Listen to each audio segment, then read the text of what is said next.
नमस्कार। मैं आज आपके साथ आई हूँ 10th क्लास की पेंटिंग थ्योरी लेकर के।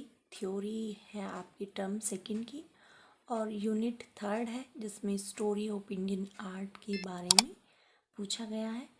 और फर्स्ट टॉपिक जो दिया हुआ है आपका वो दिया है बोधिसत्व पद्म पानी। ये बोधिसत्व पद्म पानी है क्या, यह जानना बहुत ज़रूरी है।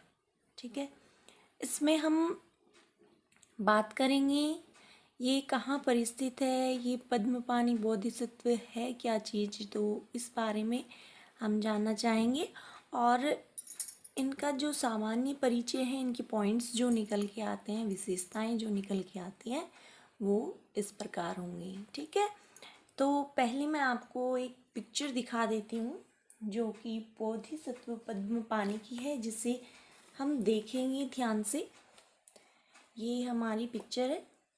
ठीक है, ये जो पेंटिंग है ये अजंता में बनी हुई है। ठीक है, ये है बोधिसत्व पद्म पानी। ठीक है, इनके हाथ, इनकी आँखें, इनकी लिप्स, नोज़ और इनकी माला, इनका मुकुट और बाकी की जनता दिखाई दी गई है साइड में। ठीक है, तो इसी बारे में हम आगे पढ़ते हैं क्या क्या निकल के आता है। ये कहाँ पर स्थित है, सबसे पहले ये जानना चाहेंगे हम। अजंता की गुफाएं, बोधिसत्व पद्म पानी जो है वो अजंता में है। अजंता की गुफाएं जो कि 2nd सेंचुरी से और 7th सेंचुरी के बीच में तैयार की गई हैं। ठीक है, ये जो अजंता की गुफाएं हैं ये 2री शताब्दी ईस्वी से और 7वीं शताब्दी के बीच में बनी है। अजंता की गुफाएं महाराष्ट्र के औरंगाबाद जिले, ठीक है, महाराष्ट्र राज्य है, आप सभी जानते हैं महाराष्ट्र राज्य में औरंगाबाद जिला है जहाँ पर ये गुफाएं स्थित हैं। गुफा कितनी हैं अजंता में? केवल 29 गुफाएं हैं। कितनी गुफाएं हैं? 29 है।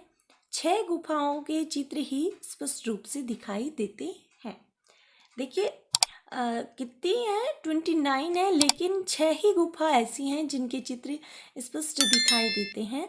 अजंता की गुफाएं चैत्य और विहार कहलाती हैं।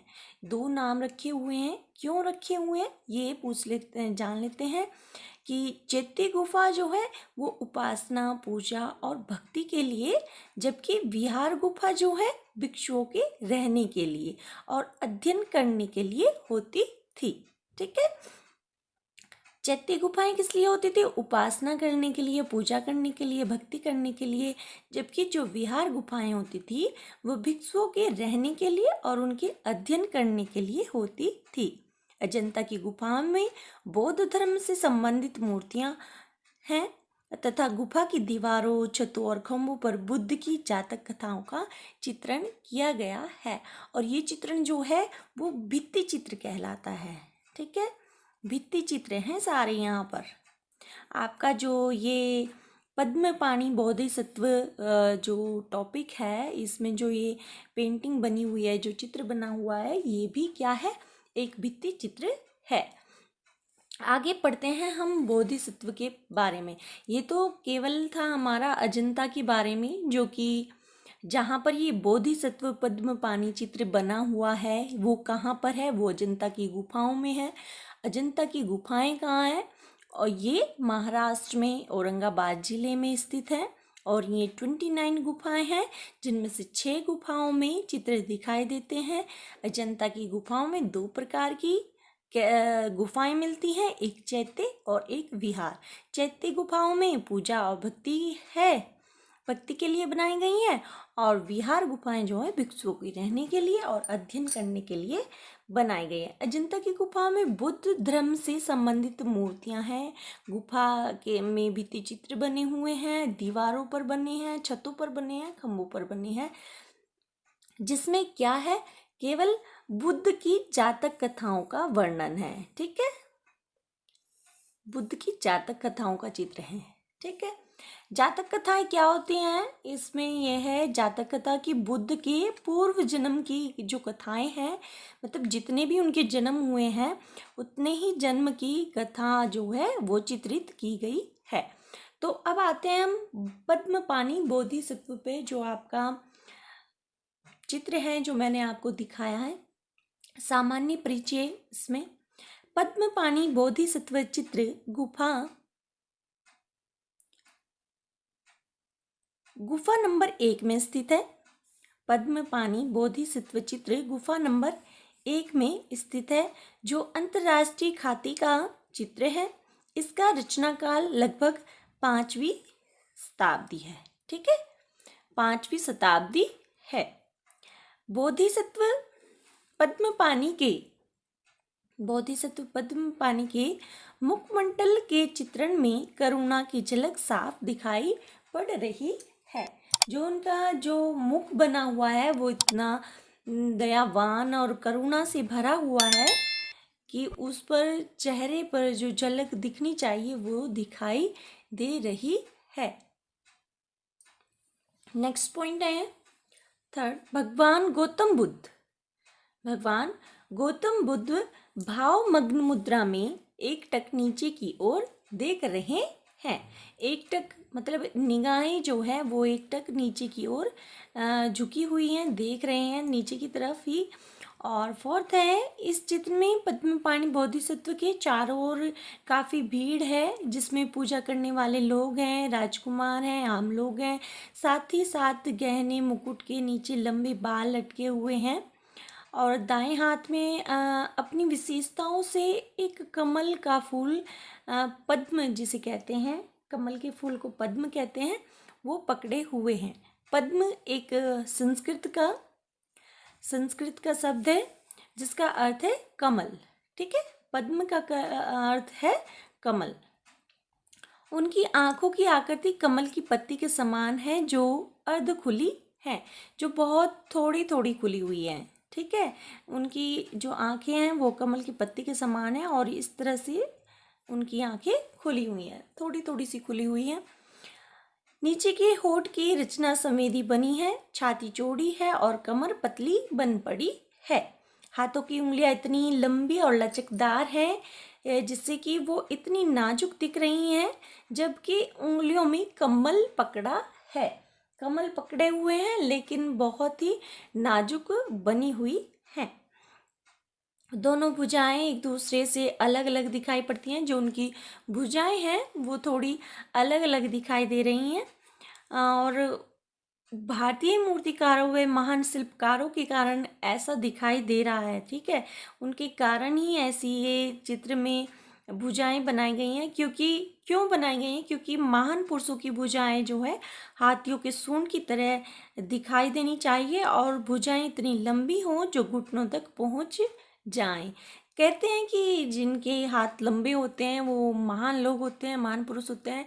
जैसे कि सुनने में आया है, मेरे सामने जब बड़े कहते हैं कि जो सुभाष चंद्र जी थे उनके हाथ बहुत लंबे थे, और इसी तरह से गौतम बुद्ध जी के हाथ भी बहुत लंबे दिखाए गए हैं इस चित्र में।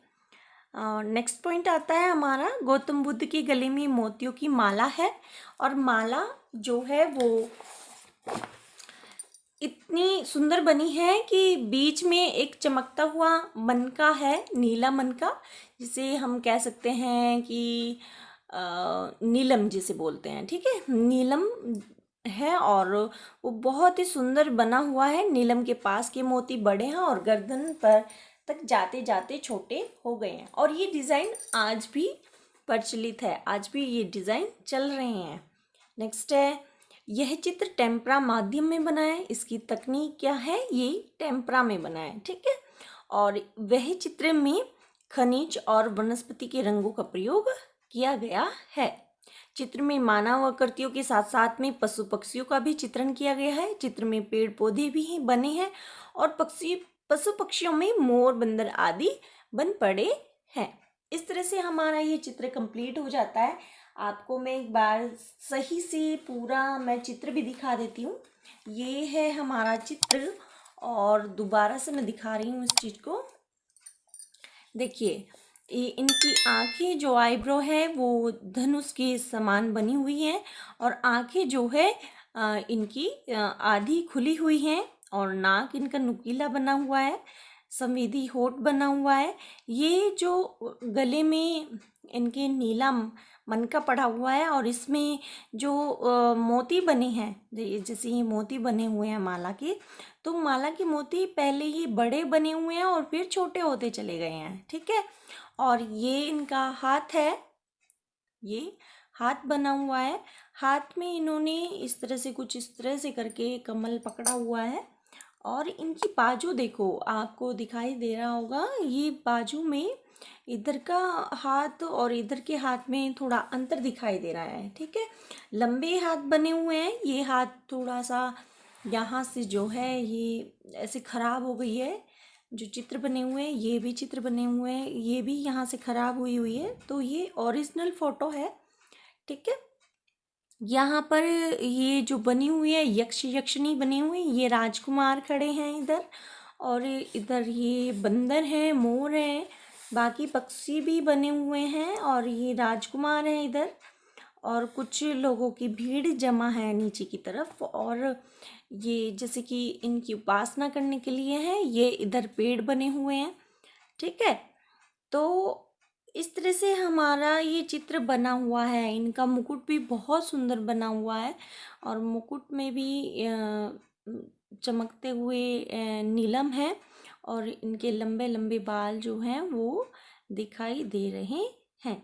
इस तरह से हमारा जो है ये पद्मपाणि बोधिसत्व पेंटिंग का मैंने जो थ्योरी आपको बताई है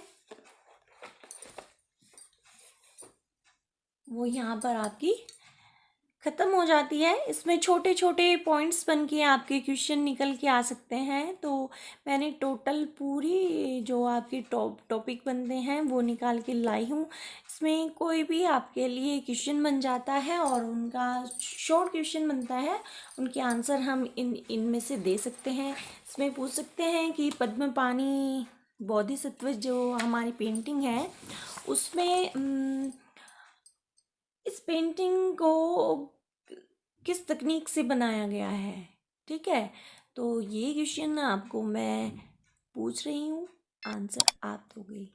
थैंक यू एंड सभी को मेरा प्यार भरा नमस्कार।